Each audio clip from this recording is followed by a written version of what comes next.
People love the intimacy of seeing things here and being merely like 6 or 8 feet from Broadway performers.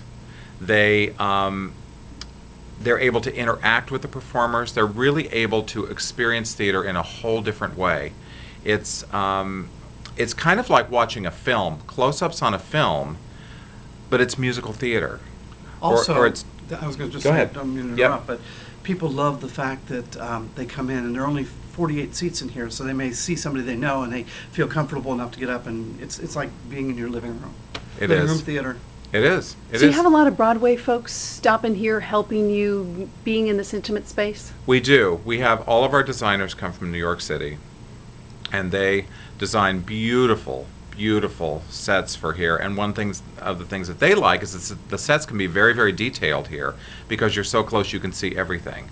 The Broadway performers who come up, Kristen Huffman played Sarah in Company on Broadway in the Stephen Sondheim revival of Company 2 years ago on Broadway that won a Tony Award.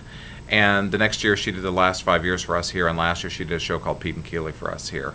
So everybody, all of our cast just sort of jump on the train and come up because it's only an hour away. So we rehearse up here, shows are up here, everything. You're 20 years old. What do you hope for the next 20 years?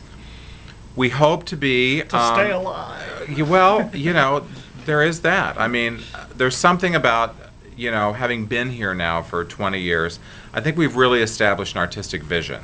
After 20 years, we also have a conservatory of performing arts that has turned out some unbelievable people in New York, one of whom actually is the composer for the new production of James and the Giant Peach, which is going to be doing workshopping at Goodspeed.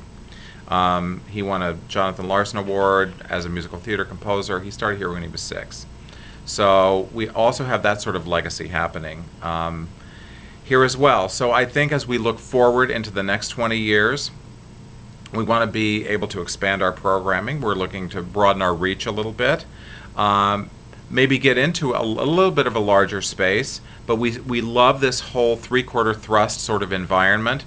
So even if we got into a space that was 100 or 150 seats, we would want it to be in this sort of black box environment so that nobody is more than 10 or 12 feet from the first row to the stage.